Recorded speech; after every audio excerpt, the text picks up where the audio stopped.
Hello everyone! In this video, I'll show you how to get your Costco digital membership card step by step.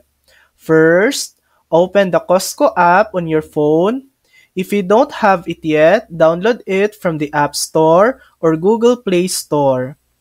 Launch the app and go to the login page. Sign in using your Costco account, email, and password. Once you're signed in, tap on the card option in the middle of the bottom menu.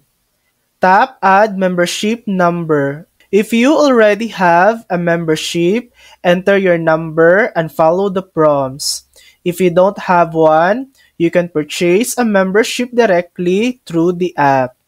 After verifying your membership, your digital membership card will appear inside the app, ready to scan at the entrance or check out.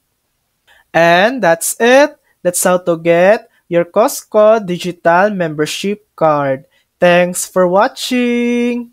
If this video helped you, please like and subscribe for more helpful tutorials.